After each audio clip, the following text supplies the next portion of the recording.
आइए आज हम स्टडी करेंगे ढालू सड़क पर कार की गति।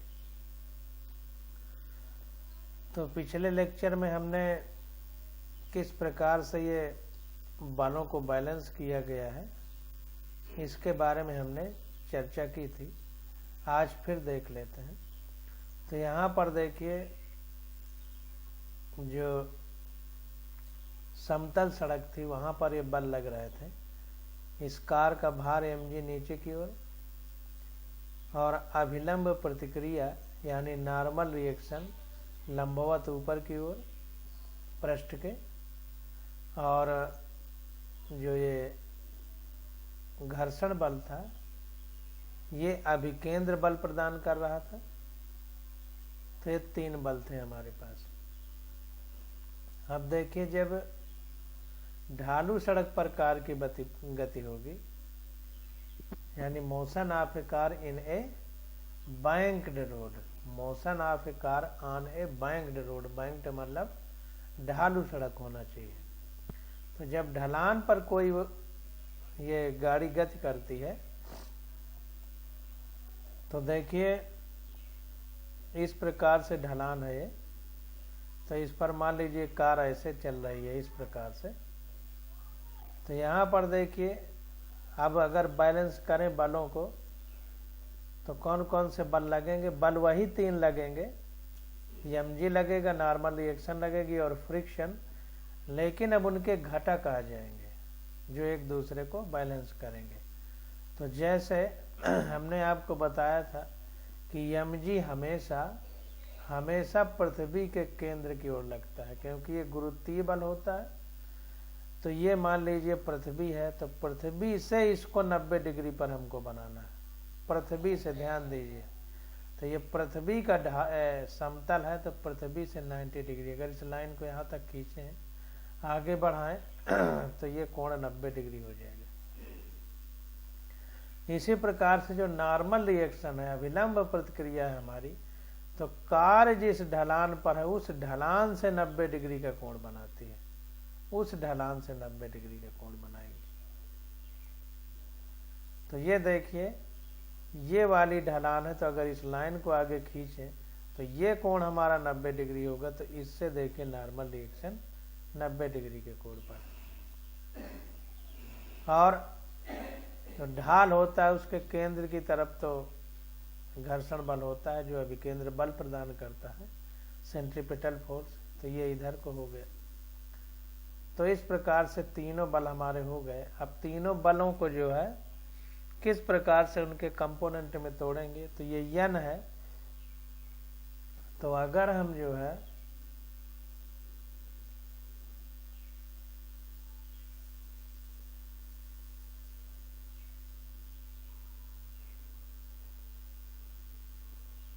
इस लाइन को आगे बढ़ा दें, तो हमने पीछे पढ़ा था कि ये कोण थीटा है, तो ये कोण भी थीटा होगा। जब ये कोण थीटा होगा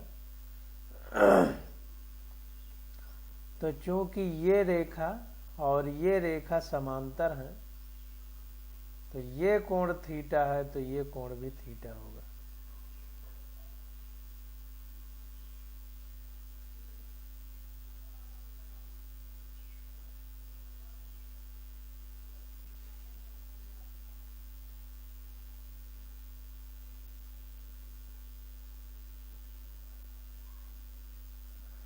ये कोण भी थीटा होगा।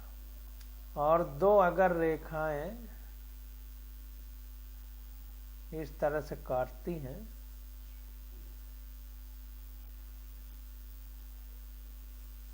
तो ये कोण इसके बराबर होता है, शीर्षाभिमुख जहां तक हिंदी में कहते हैं, और ये कोण इसके बराबर होता है। तो जब ये कोण थीटा है तो ये कोण भी थीटा होगा। अब देखिए सारे बलों को हम कैसे बैलेंस करेंगे। तो यहाँ पर अलग से फिगर बनाया गया है, जो जैसे बल है उसको उसी तरह लिखा गया है। तो mg नीचे की ओर काम कर रहा है, तो mg नीचे लिखा गया। नॉर्मल रिएक्शन इस ढलान से 90 डिग्री के कोण पर काम कर रहा है, तो ये 90 डिग्री कोण है, तो ये 90 डिग्री पर यन लिखा गया। अब ये थीटा है तो पास में कास सामने साइन हमने बताया था, तो ये पास वाले में यन का यन कास थीटा घटक जाएगा और ये सामने वाले में साइन का यन साइन थीटा घटक चला जाएगा। अब ये यफ है तो यफ बल है, तो यफ के पास वाली भुजा ये है, उसके साथ थीटा है, तो पास के साथ कास जाता है तो यफ कास थीटा घटक चला जाएगा। और सामने वाली भुजा ये है तो सामने वाले के साथ साइन जाता है, तो सामने वाली भुजा में एफ साइन थीटा आ गया। तो इस प्रकार से ये बल हमारे बैलेंस हो गए। अब इन बैलेंस बलों को कैसे हम लोग स्टडी करेंगे, इसको देखते हैं। तो ढालू सड़क पर कार की गति, तो यदि सड़क ढालू है, चित्र 5.14b, तो हम कार की वर्तुल गति यानी वृत्तीय गति में घर्षण के योगदान को घटा सकते हैं। तो जो वृत्तीय गति है इस प्रकार से घूम रही है, तो उसमें घर्षण के योगदान को घटा सकते हैं। अगर जो है ढालू है सड़क, तो क्योंकि यहाँ फिर ऊर्ध्वाधर दिशा में कोई त्वरण नहीं है, तो ऊर्ध्वाधर दिशा में किसी भी प्रकार का त्वरण नहीं है। अभिकेंद्र त्वरण जो है वो इस हॉरिजॉन्टल डायरेक्शन में यानी क्षैतिज दिशा में।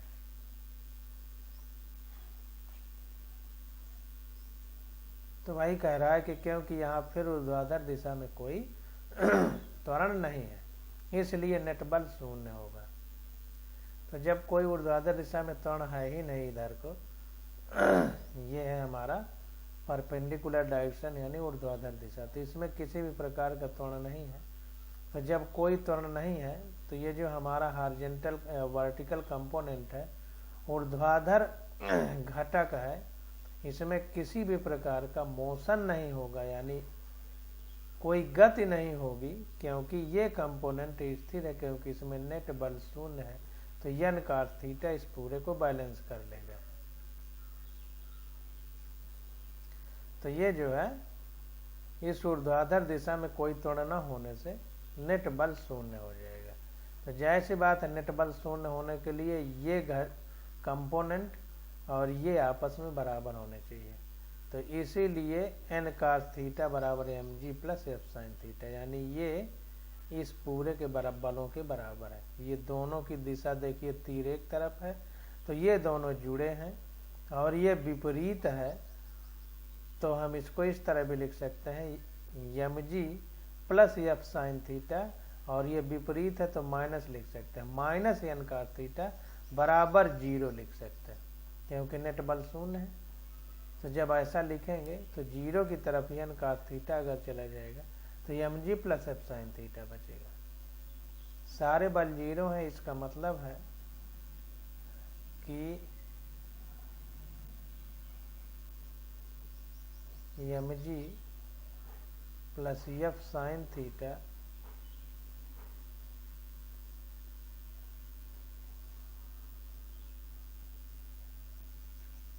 mg plus F sine theta minus n cos theta बराबर 0 हो जाएगा। माइनस में इसको क्यों लिखा, क्योंकि इन दोनों की दिशा एक तरफ है, तो mg plus F sine theta जुड़ गए। इसकी दिशा देखिए ऊपर की, इसकी इनके उल्टा है तो ये घट गए, और नेट बल 0 हो गया तो 0 कर दिए। अब ये इधर जाएगा तो mg plus F sine theta बराबर n cos थीटा होगा, तो वही n cos थीटा बराबर mg plus F sine theta लिखा है। अब देखिए कह रहा है यन तथा यफ के घटकों द्वारा विकेंद्र बल प्राप्त किया जाता है। अब देखो जो ये यन के घटक है, ये वाला, ये क्षैतिज घटक, ये ऊर्ध्वाधर घटक एक तरह से हो गया। तो ये जो है ये ऊर्ध्वाधर घटक है, तो ये जो क्षैतिज घटक है हमारा, ये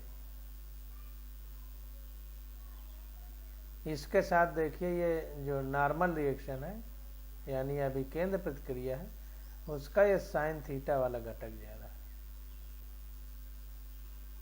साइन थीटा वाला घटक। और ये एफ खास थीटा वाला घटक। तो ये दोनों मिलकर के अभिकेंद्र बल प्रदान करते हैं। ये वाले देखिए इधर A equal to V square upon R यानी अभिकेंद्र त्वरण है। तो अब इनके बारे में देखते हैं।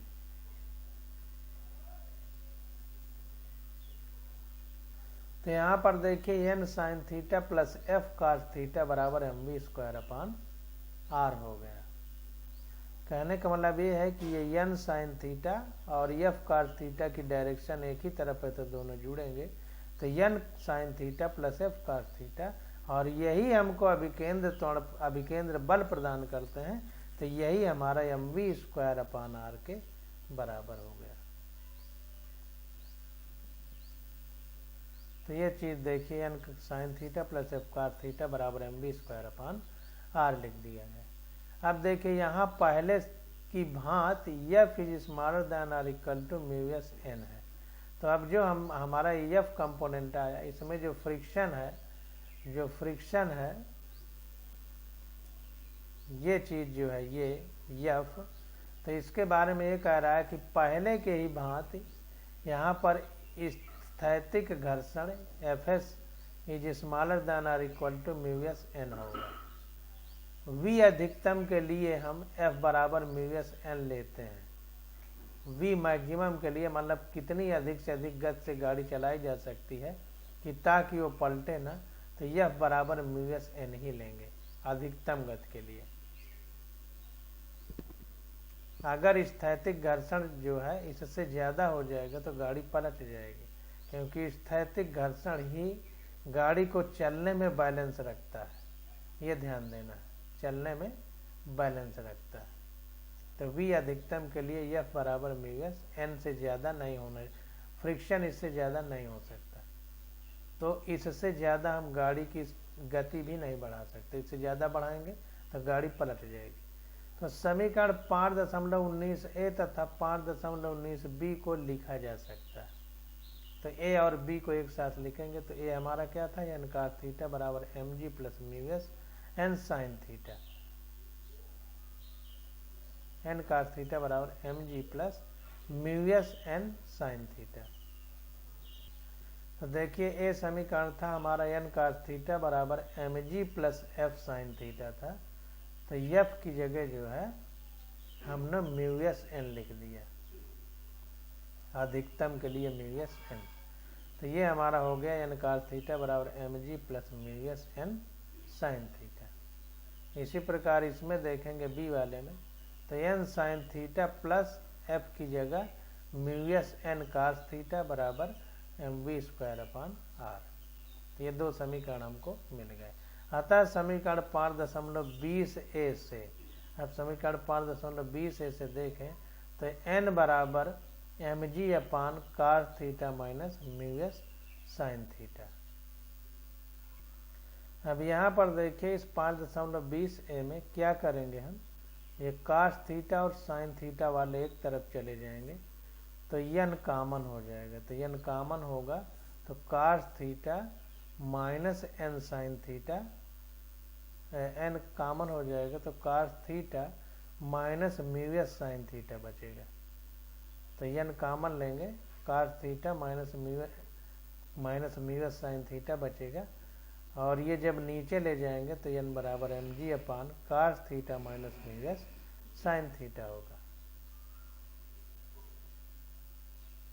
इसको इस तरह लिख सकते हैं, एन कॉस थीटा माइनस ये इधर आएगा तो माइनस में होगा mu S N sine theta बराबर एम जी हो जाएगा। अब इसमें एन कॉमन ले लीजिए एन, तो cos theta minus mu S sine theta हो जाएगा बराबर एम जी हो जाएगा। अब एन बराबर एम जी और ये पूरा नीचे चला जाएगा cos theta minus mu S sine theta. यही चीज लिखी गई है।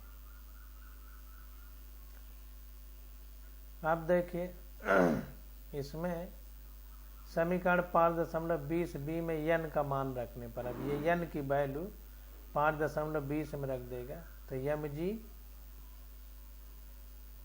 5.20 में यन की जगह पूरा ये रख देना है, तो ये यन है, तो M G sine theta plus mu S cos theta upon cos theta minus mu S sine theta, ये तो इतना साइन थीटा है ही। अब ये म्यूएस यन की जगह फिर इतना रखेगा, तो ये पूरा आ जाएगा हमारा M G sine theta plus mu S cos theta upon cos theta minus mu S sine theta. अब ये रख करके आप लोग निकाल लीजिए, तो ये आ जाएगा एम वी स्क्वायर अधिकतम अपान आर, तो एम वी स्क्वायर अधिकतम अपान आर आ जाएगा। अब एम वी की जगह अधिकतम क्यों लिख दिया, यानी मैक्सिमम इसलिए लिखा है क्योंकि होता तो F smaller than or equal to mu S N है, लेकिन हम कितना अधिक से अधिक जो है वेग दे सकते हैं कार को, तो उसके लिए यह बराबर म्यूएस एन होता है, तो इसलिए वी की जगह वी अधिकतम लिख दिया यहाँ पर। तो ये हमारा आ गया वी अधिकतम equal to R G mu S plus tan theta की power half upon 1 minus mu S tan theta. ये पूरा सॉल्व करने के बाद इतना आ जाएगा। अब इसको आप लोग सॉल्व कर लीजिएगा। तो ये देखें हमारे पास समीकरण 5.18 से तुलना करने पर हम देखते हैं कि ढालू सड़क पर कार की अधिकतम चाल समतल सड़क पर कार की अधिकतम संभव चाल से अधिक है। यहाँ पर देखिए V max equal to under root mu S R G है, समतल सड़क के लिए निकल के आया था फार्मूला। तो यही कह रहा है कि इस फार्मूले से अगर हम तुलना करें इस फार्मूले की, तो वी अधिकतम equal to R G mu S plus tan theta upon 1 minus mu S tan theta, तो इससे तुलना करें तो ये कह रहा है कि चूंकि इसमें म्यूएस प्लस टेन थीटा ऊपर है हाफ करके यानी रूट करके, और ये चीज बाहर है, तो इसलिए ये कह रहा है कि इसकी तुलना में V max equal to under root mu S R G, इसकी तुलना में चूंकि under root mu S R G है केवल, और यहाँ पर आर जी तो अलग है ही, और ये अंडर रूट में इतना और भी है, तो इसका जब गुणा होगा तो जाहिर सी बात है कि 5.18 से कुछ आंसर ज्यादा ही आएगा।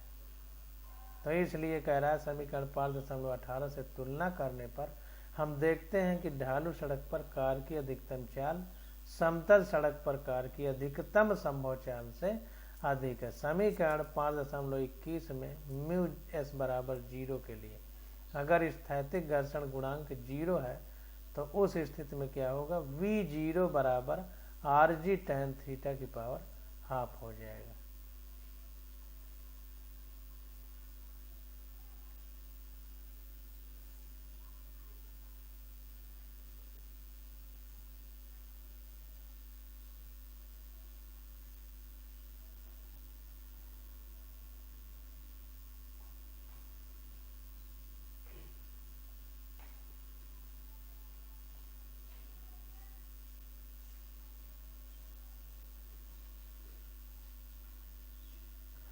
तो कह रहा है V0 equal to R G tan theta की पावर हाफ, तो इस चाल पर आवश्यक अभिकेंद्र बल प्रदान करने के लिए घर्षण बल की आवश्यकता कोई आवश्यकता नहीं होती। तो कहने का मतलब ये सेफ चाल है, इस चाल पर अगर हम लोग गाड़ी चलाएं तो घर्षण बल को अभिकेंद्र बल प्रदान करने की कोई जरूरत नहीं पड़ती है, यानी गाड़ी पलटने का कोई खतरा नहीं रहता। तो इस चाल से ढालू सड़क पर कार चलाने पर कार के टायरों की कम घिसाई होती है। इस समीकरण से यह भी ज्ञात होता है कि V स्मॉलर देन V0 के लिए घर्षण बल ऊपर मुखी होगा तथा किसी कार को इस स्थिर स्थिति में केवल तभी पार किया जा सकता है जब tan थीटा स्मॉलर देन या इक्वल टू म्यूएस हो। तो ध्यान दीजिए।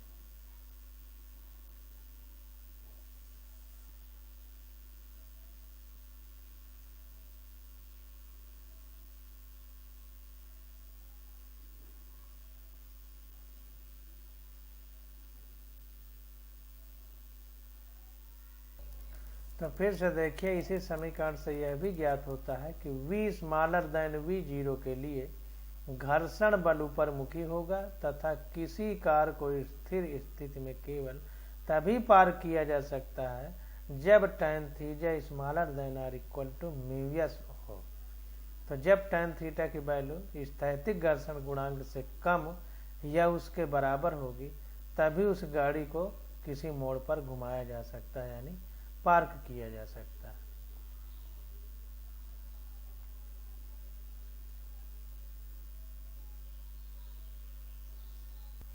अब यहाँ पर देखिए, एक चीज ये समझ लीजिए कि कह रहा है कि V स्मॉलर देन V0 के लिए घर्षण बल ऊपर मुखी होगा। तो इसका क्या मतलब है? तो देखिए यहाँ पर F बराबर म्यूएस n है जब V अधिकतम है। अब V0 के लिए म्यूएस 0 जब हो जाता है तो V 0 होगा, यानी उससे सुरक्षित चाल होगी। तो म्यूएस हट जाएगा, केवल n बचेगा। तो F बराबर n हो जाएगा, यानी जो अभिकेंद्र अभिलंबवत प्रतिक्रिया है उधर चला जाएगा F। तो हमारी अभिलंबवत प्रतिक्रिया देखिए, ये ऊपर की ओर है, नॉर्मल रिएक्शन। ये अब स्मॉल f के बराबर होगा तो ये इधर चला जाएगा n, क्योंकि स्मॉल f बराबर म्यूएस n होता है। जब म्यूएस नहीं रहेगा तो ये फिर ये वाला बल जो है ये ऊपर मुखी हो जाएगा। उसके कहने का मतलब ये है, अगर इधर को खींचेगा तो गाड़ी को पलटा देगा उधर की तरफ, अगर ये बैलेंस नहीं होंगे। लेकिन जब ये ऊपर की हो जाएगा तो उस गति से, जो धीमी गति है V0 जिसको कहा गया है, आराम से गाड़ी जो है मुड़ पाएगी। आइए अब हम लोग एक एग्जाम्पल करते हैं। एग्जाम्पल के माध्यम से हमें और समझ में आएगा। कह रहा है 18 किलोमीटर प्रति घंटे की चाल से समतल सड़क पर गतिमान कोई साइकिल सवार बिना चाल को कम किए 3 मीटर त्रिज्या का तीव्र वर्तुल मोड़ लेता है, यानी 3 मीटर त्रिज्या का वृत्तीय मोड़ लेता है। टायरों तथा सड़क के बीच स्थैतिक घर्षण गुणांक 0.1 है। क्या साइकिल सवार मोड़ लेते समय फिसल कर गिर जाएगा? ये हमको बताना है। तो देखिए 18 किलोमीटर प्रति घंटा है उस साइकिल की चाल, और 3 मीटर त्रिज्या का जो है वृत्तीय मोड़ लेता है, और टायर और सड़क के बीच स्थैतिक घर्षण गुणांक हमको 0.1 दिया गया है। तो कह रहा है कि क्या ये मोड़ लेते समय साइकिल सवार मोड़ ले लेगा या फिर फिसल कर गिर जाएगा, ये हमको बताना है। तो इसको देखते हैं। तो सड़क देखिए, सपाट सड़क पर अकेला घर्षण बल ही साइकिल सवार को बिना फिसले वर्तुल मोड़ लेने के लिए आवश्यक अभिकेंद्र बल प्रदान करता है। तो जब हम लोग सपाट सड़क पढ़ रहे थे, यहाँ पर देखिए ये प्लेन यानी सपाट सड़क के लिए है, तो ये नॉर्मल रिएक्शन इस mg को बैलेंस करके खत्म कर दे रही है। लेकिन केवल अभिकेंद्र बल कौन, ये F ही प्रदान कर रहा है। तो अगर समतल सड़क है तो केवल ये घर्षण बल ही हमको अभिकेंद्र बल प्रदान करता है। तो इसको ध्यान देना। तो वही कह रहा है कि सपाट सड़क पर अकेला घर्षण बल ही साइकिल सवार को बिना फिसले वर्तुल मोड़ यानी वृत्तीय पथ पर मुड़ने के लिए आवश्यक अभिकेंद्र बल प्रदान कर सकता है। यदि चाल बहुत अधिक है तथा या अथवा मोड़ अत्यधिक तीव्र है, अर्थात त्रिज्या बहुत कम है, या चाल बहुत अधिक हो या त्रिज्या बहुत कम हो, तब घर्षण बल इन स्थितियों में आवश्यक अभिकेंद्रगत बल प्रदान करने के लिए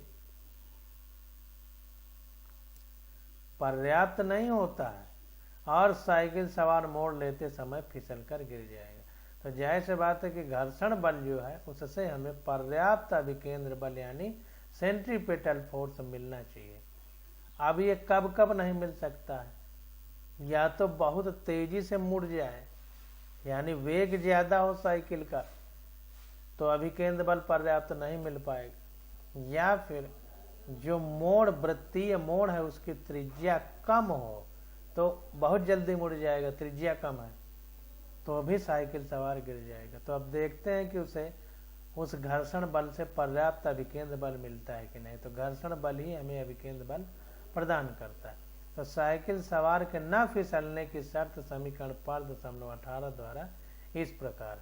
तो समतल सड़क में क्या था, v = μrg फार्मूला है 5.18 जो हमने अभी आपको दिखाया था। एक बार फिर देख लीजिए, समतल सड़क पर Vmax = μsrg, मतलब इससे ज्यादा अधिक गति से समतल सड़क पर मोड़ नहीं लिया जा सकता है, ये देखिए। और यही v जो है a = v² है, मतलब यही हमको अभिकेंद्र त्वरण प्रदान करती है। तो Vmax = μsrg, यानी v की अगर बात करें तो स्मॉलर देन r = μsrg, उससे ज्यादा वेग से गति नहीं हो सकती। उससे मतलब इससे कम वेग से गति करे तो सुरक्षित रहेगा, गिरेगा नहीं। तो इसको देखते हैं। तो इसीलिए यहाँ पर रूट हटा करके लिखा गया है v² = r = μsrg। तो इससे कम या इसके बराबर ये v² होना चाहिए, जिससे वो फिसल कर नहीं गिरेगा। अब यहाँ इस प्रश्न में r हमको दे दिया गया है, त्रिज्या जो वृत्तीय मोड़ है उसकी 3 मीटर है, गुरुत्वीय त्वरण 9.8 मीटर पर सेकंड स्क्वायर होता है, हमको पता है। और जो स्थैतिक घर्षण गुणांक है क्वेश्चन में दिया गया है, स्टैटिक फ्रिक्शन कांस्टेंट, तो वो 0.1 है, अर्थात μsrg बराबर कितना हो जाएगा, म्यू हमको दिया है 0.1, r हमको दिया है, ये g हमको दिया है, तो पूरा जब इस जगह रखेंगे तो आ जाएगा 2.94 मीटर स्क्वायर पर सेकंड स्क्वायर। ये पूरा इतना μsrg, ये सब रख करके गुणा कर दीजिए। तथा v बराबर 18 किलोमीटर प्रति घंटा। जब इसका रूट निकालेंगे हम लोग, ये स्क्वायर में है, इसका रूट निकालेंगे तो ये आ जाएगा मीटर पर सेकंड है, इसको देखिए किलोमीटर में बदला है, तो v बराबर 18 किलोमीटर प्रति घंटा आ जाएगा। या इसी को जब हम मीटर पर सेकंड में बदलेंगे तो 5/18 का गुणा कर देंगे तो 18 कट जाएगा, तो 5 मीटर पर सेकंड आ जाएगा, अर्थात v² बराबर 25 मीटर स्क्वायर पर सेकंड स्क्वायर। ये v की वैल्यू है, जब स्क्वायर करेंगे तो इसका स्क्वायर होगा तो 25 मीटर स्क्वायर पर सेकंड स्क्वायर, अर्थात शर्त v² smaller than r = μsrg का पालन नहीं होता। अब देखिए जो v की वैल्यू है 5 मीटर पर सेकंड आ गई। अब यहाँ देखिए v = 18 किलोमीटर प्रति घंटा, ये हमको क्वेश्चन में दिया है, तो μsrg से ये μsrg निकल के आ गया इतना, और v हमको क्वेश्चन में दिया है 18 किलोमीटर प्रति घंटा, तो इसको हमने मीटर पर सेकंड में बदल लिया, क्योंकि ये मीटर और सेकंड है इसमें, तो ये 5 मीटर पर सेकंड स्क्वायर आ गया, 5 मीटर पर सेकंड। अब हम v² अगर निकालें तो 25 मीटर स्क्वायर पर सेकंड स्क्वायर आ गया। तो कहने का मतलब ये है कि ये देखिए μsrg से ये v बहुत ज़्यादा है, ये μsrg से कम या इसके बराबर होना चाहिए। ध्यान दीजिए, μsrg से v² का मान कम हो या इसके बराबर हो, जबकि v² का मान 25 आया है और μsrg का मान 2.94 है। तो इसका मतलब ये v बहुत ज़्यादा है इससे, जबकि कम होना चाहिए या बराबर आराम से मुड़ने के लिए। तो जब ये बहुत ज़्यादा हो जाएगा तो क्या होगा, साइकिल सवार तीव्र वर्तन मोड़ लेते समय फिसल कर गिर जाएगा, क्योंकि v² smaller than r = μsrg का पालन नहीं हो रहा है। ये कम होना चाहिए इससे, जबकि ये ज़्यादा है 25 है और ये हमारा 2.94, ये बहुत ज़्यादा अंतर है, इसमें और इसमें बहुत ज़्यादा अंतर है, इसलिए साइकिल सवार फिसल कर गिर जाएगा।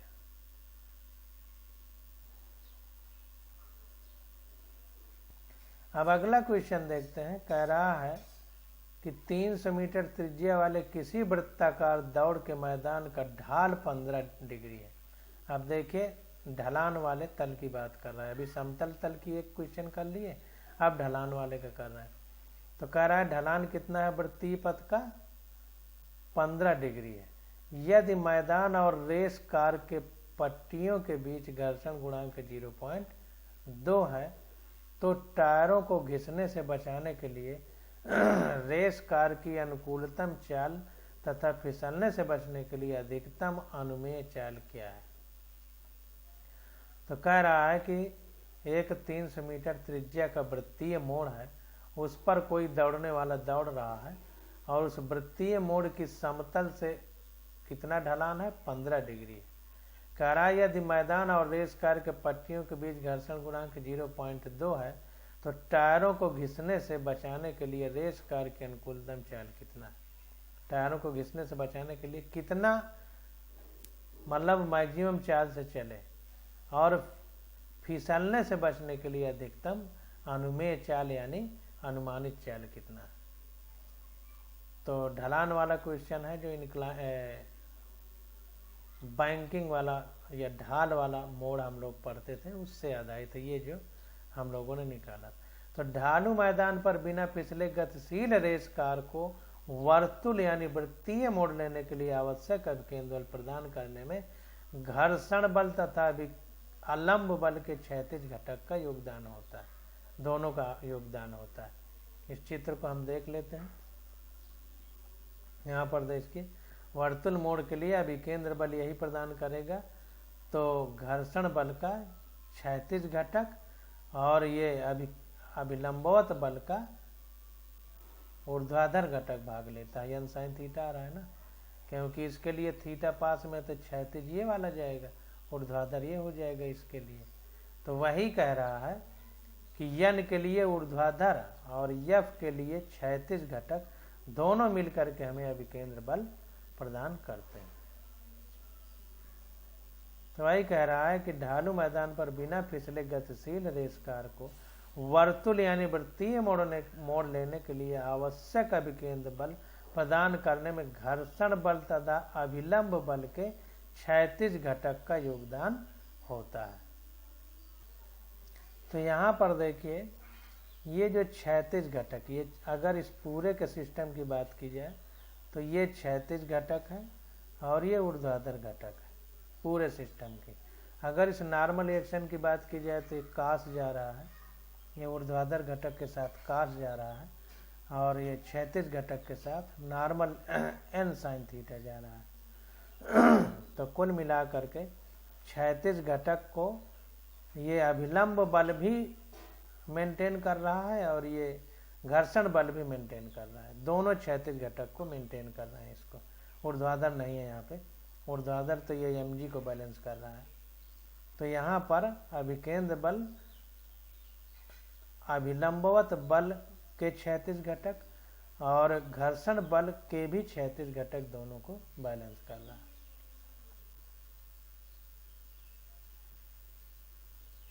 तो इसीलिए कह रहा है कि ढालू मैदान पर बिना फिसले गतिशील रेस कार को वर्तुल यानी वृत्तीय मोड़ लेने के लिए आवश्यक अभिकेंद्र बल प्रदान करने में घर्षण बल तथा अभिलंब बल के क्षैतिज घटक का योगदान होता है। रेस कार की अनुकूलतम चाल पर गति के लिए अभिलंब बल का घटक ही आवश्यक अभिकेंद्र बल प्रदान करने के लिए पर्याप्त होता है। तो ये कह रहा है कि रेस कार की अनुकूलतम गति, अनुकूलतम मतलब ऑप्टिमम स्पीड, जिससे कि उसको फिसलने या गिरने का खतरा न रहे। तो अनुकूलतम चाल के लिए अभिलंब बल का घटक ही आवश्यक अभिकेंद्र बल प्रदान करने के लिए पर्याप्त रहता तथा घर्षण बल की कोई आवश्यकता नहीं होती। बहुत इंपॉर्टेंट।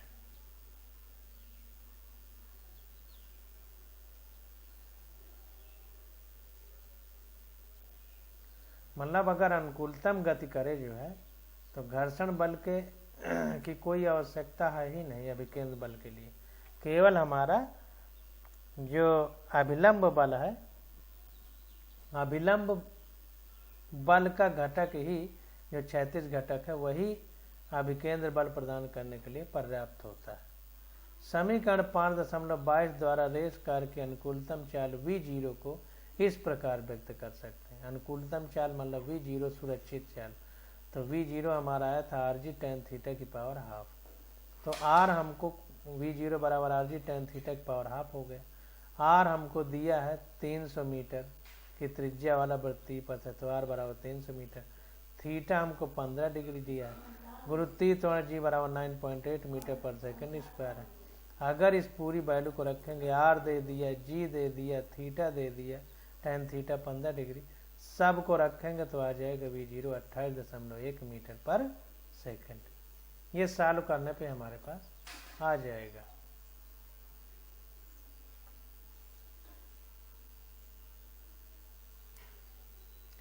अब देखिए V0 की वैल्यू आ गई।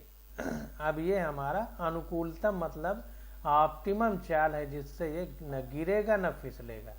अब अधिक से अधिक कितनी चाल से चल सकता है कि फिसले और गिरे ना, तो समीकरण 5.21 द्वारा रेस कार की अधिकतम अनुमेय चाल को इस प्रकार व्यक्त कर सकते हैं। तो अगर V मैक्स निकालना है तो V मैक्स यानी V अधिकतम बराबर R G mu S plus tan theta upon 1 minus mu S tan theta. ये जो समीकरण निकल करके आया था अधिकतम चाल के लिए, तो वही यहाँ पर यूज कर दिया। तो आर हमको दिया है, जी हमको दिया है, और म्यू एस की वैल्यू 0.2 दिया है घर्षण गुणांक। तो सब वैल्यू जब रख देंगे और रख के सॉल्व करेंगे तो 38.1 मीटर पर सेकंड आ जाएगा मैक्सिमम यानी अधिकतम चाल, जिससे रेस कार उस वृत्तीय मोड़ पर चल सकता है। अब अगला हमारा हेडिंग आ जाता है यांत्रिकी के समस्याओं को हल करना। तो यांत्रिकी में समस्याओं को हल करने के लिए इसको अब हम लोग अगले लेक्चर में पढ़ेंगे। आज बस यहीं तक।